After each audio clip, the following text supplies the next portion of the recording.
Welcome to Good Stuff, HuffPost's weekly recommendation series devoted to the least bad things on and off the internet. To try to enjoy baseball today is to face a constant barrage of reminders, from baseball's brass, from baseball's press, from baseball fans and people who very much want you to know that they are not baseball fans, that there is something existentially wrong with America's pastime. It is boring and dated and not worth watching. But every now and then, someone like Ronald Acuña comes along to remind you that baseball is, in fact, good. Acuña, a 20-year-old Atlanta Braves rookie, has been one of the most exciting young players in baseball this year. But his true breakthrough came only this week, when Acuña opened each of Atlanta's first 3 games against the Miami Marlins with home runs. 2 of them came Monday, when Acuña opened both games of a doubleheader with home runs. Then he woke up Tuesday and decided to do it again. They were Majestic shots, all of them, each leaving the yard faster, higher and harder than the one before it, and it was a record-breaking streak. The Venezuelan is the youngest player to hit leadoff bombs in 3 straight games, the youngest to hit homers in 5 straight games since 1908, the youngest this and the youngest that in all sorts of categories now. Tuesday night, he added another one, a 3-run shot that sealed another Braves win. He's the new face of the franchise in Atlanta, but, along with players like Washington's Juan Soto, he's also one of the new, fresh faces of baseball as a whole. And he plays the game with the sort of electric exuberance sports should elicit from all of us, even if we aren't all blessed with the talent that allows us to express that joy through towering home runs, diving catches and stolen bases. Baseball being baseball, that meant someone was going to take exception to his skill or his sheer funness or something. On Wednesday night, Marlins pitcher Jose Urena decided there was no longer any point in trying to get Acuña out, a feat the Marlins had mostly failed to accomplish all week, and instead launched a 97-mile-per-hour fastball at the kid's elbow. It was a cowardly play that drove Acuña from the game and could have ended his and Atlanta's season, and Urena was roundly criticized for the pitch. Still, his decision was also baseball's most easily fixable problem illustrated. This game has, for whatever reason, a deep-rooted tendency for someone in or adjacent to it, a pitcher, a columnist, even the commissioner, to spend their time trying to convince everyone that the thing they like is actually bad. Acuña, at least, won't stand for it. On Thursday, he texted Atlanta's manager to say he was ready to play, because even when baseball tries its hardest to be bad, people like Ronald Acuña are here to remind us that it's not. Travis Waldron, on the road. In Trump country, why are Americans so polarized? What really happened in the 2016 election? I'm leaving my liberal bubble to get some answers. pic.twitter.com/oakleckersec, Jesse Brenman, @Jesse Brenman, August 8, 2018. There was nothing better than radio producer Jesse Brenman, formerly of WNYC, tweeting a video series about reaching across political and socio-economic lines, on the road. In Trump country. It's a hilarious series of tweets in which Brenman pokes fun at all the reporters who parachuted into Trump country after the president was elected. There are a lot of garbage news reports that treat any locale outside of a metropolitan city as a peculiarity to be investigated for a few days and then left behind. Brenman does exactly that, mostly without leaving his car, and the results are amazing. Read the entire thread. Andy Campbell, the first movie in 25 years to feature an all-Asian cast. This one may be obvious, but it has to be said, Crazy Rich Asians is a goddamn delight. This movie has it all, really hot people, stunning locales, delicious-looking food porn, red carpet-worthy costumes, extravagance that would be nauseating in real life but is super fun on screen, a biting joke about JFK Airport, Aquafina. Also, it's the first movie in 25 years since The Joy Luck Club that features an all-Asian cast and puts an Asian-American story at its center. So, seriously, go fill those theaters. Emma Gray, Drowning, by a Boogie with Da Hoodie, orchestral version Fire Fire Fire Fire RT at So Scrub _ a Boog performing Drowning with a live orchestra flush.twitter.com/mxd1703l, Rory, at This Is Rory, August 15, 2018 Brr, this is majestic as fuck. The original song, Drowning, by a Boogie with Da Hoodie, is amazing in its own right, but hearing it slowed down, without the auto-tune, without Kodak Black and with an accompanying orchestra. Biatch. I wanna shout, I wanna nod my head, I wanna crump, I wanna get active. There's something cathartic about hearing a trap beat glide over the graceful medley of cellos, pianos and violins. The song feels fleshed out, as if the more classical instruments have lifted it to be all it can be, all it was meant to be. And to hear a boogie rap bust down, bust down, bust down, bust down, bust down, bitch I'm drownin', while that violin whines in the back. This rendition of the song deserves a Grammy, okay? Julia Craven, a Bubble Man. I love New York so much. pic.twitter.com/QB4TSNKNPR, Alexander Kaufman, at Alex Kaufman, August 15, 2018 Union Square is an egalitarian island in a sea of opulence, corporate chains and pied terrace owned by ultra-rich foreigners and trust fund schmucks who think Brooklyn is too far. The 6.5-acre Park Plaza and subway hub of Lower Manhattan serves as the venue for an affordable farmers market 4 days a week. On the other days, it's a draw for street performers. Which brings me to the Bubble Man. I don't know the Bubble Man's name, but he's been a fixture in Union Square for over a decade. He shows up, usually on the west side of the park, with buckets of soapy water and a wand made of 2 broom-length sticks. Then he just produces bubbles endlessly while kids squeal and chase after them, trying to pop the shimmering little orbs before they float down and burst on the concrete. When I left work Tuesday, I was exhausted.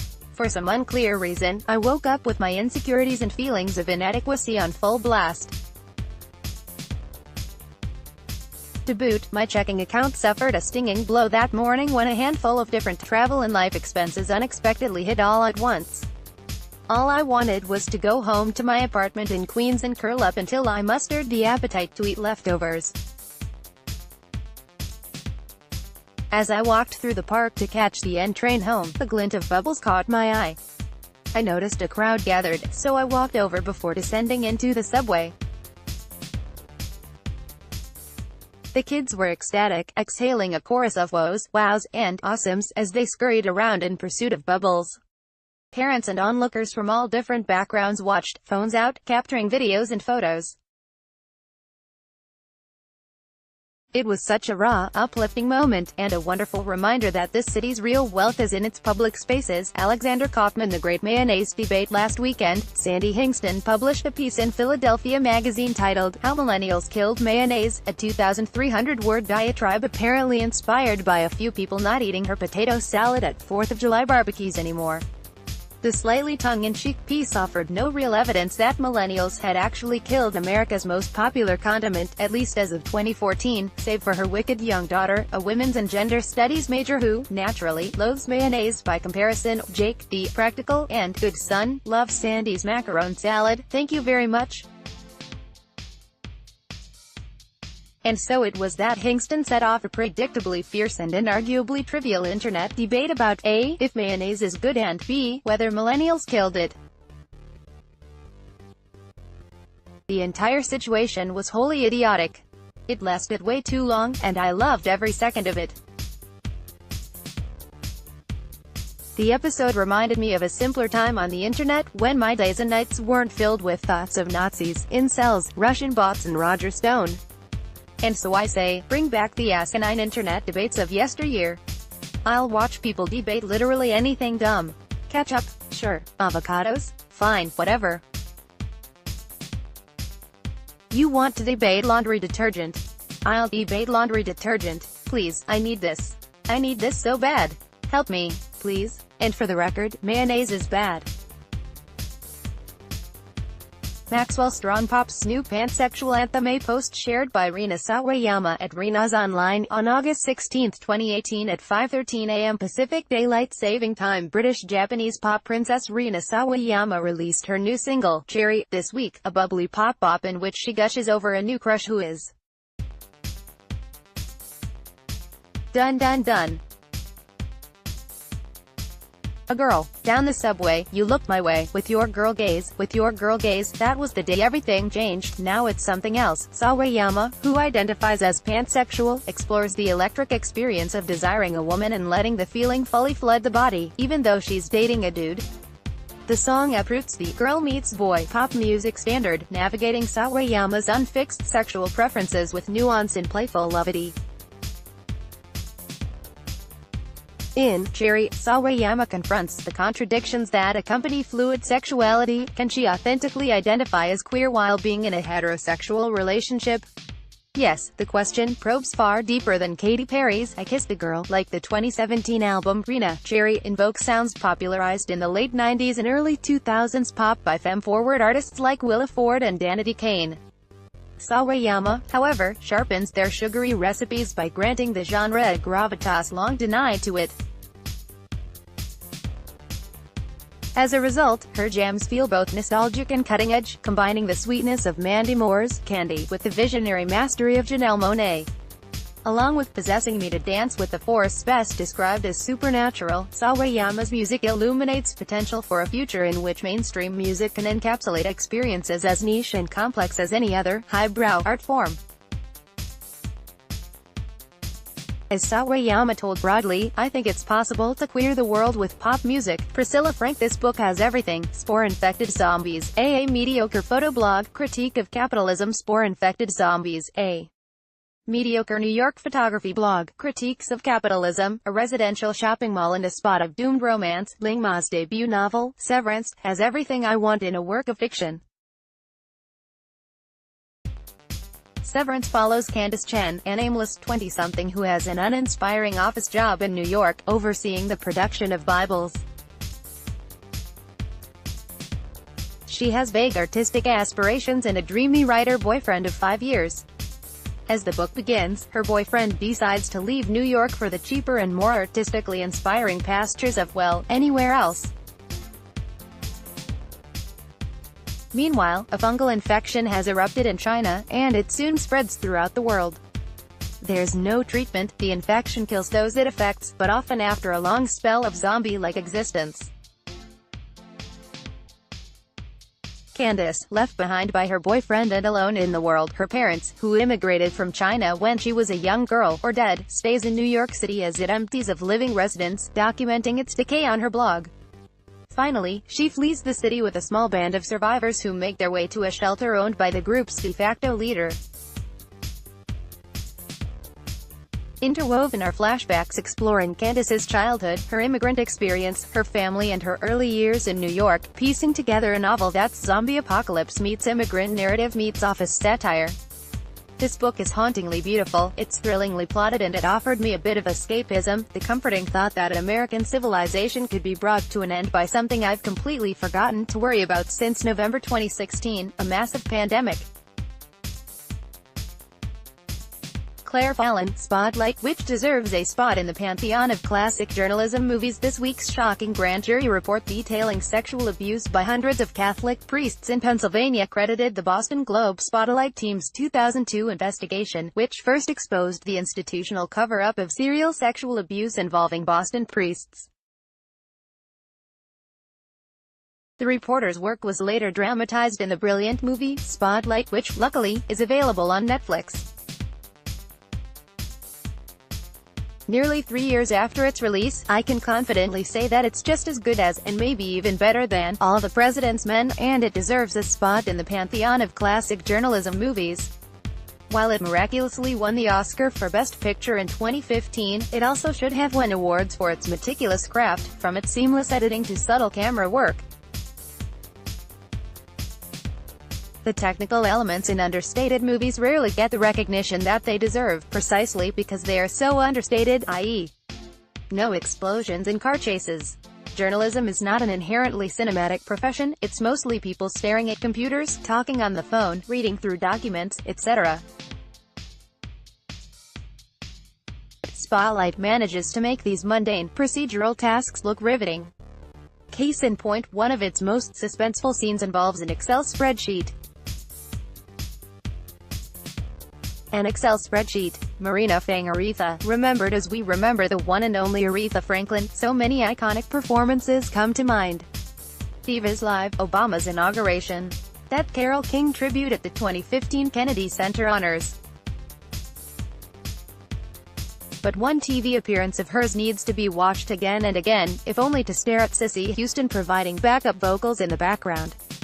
That's right, in 2014, Aretha sang a cover of Adele's "Rolling in the Deep," blended with a rendition of "Ain't No Mountain High Enough" on The Late Show with David Letterman, and Cissy, an accomplished performer herself, appeared to forget all the words as one of the backup singers. It's so entertaining and funny, and it will bring you some joy as we face the sad loss of the Queen of Soul. Lee Blakely, Glenn Close in The Wife. If you want to see an actor at work, really at work, look for the moments without any dialogue. For the most gifted performers, that's when the magic happens. Nicole Kidman at the Opera House in Birth, Jodie Foster darting through Buffalo Bill's house in The Silence of the Lambs, and, now, Glenn Close standing idly by her husband, Jonathan Pryce, as fans extol his fraudulent career in The Wife, a Meg Wolitzer adaptation opening this weekend. In one of the best performances of her career, Close plays the spouse of a novelist who's just been feted with the Nobel Prize for the books she ghostwrote. Over the course of 100 minutes, she finds it increasingly tough to quiet the resentment that's finally bubbling up inside of her. The movie springs to life not in the couple's verbal tips but in the subtle character work Close does when the camera is stationed on her face, telegraphing the conflict she's long masked. It's an actress at her finest. Matthew Jacobs, a nice memory. Ashley Feinberg, read last week's Good Stuff. Related coverage. There were 0 things better this week than Spike Lee's best movie in years. There were 0 things better this week than Joy Behar embracing socialism. There were 0 things better this week than these grandma twins. Download.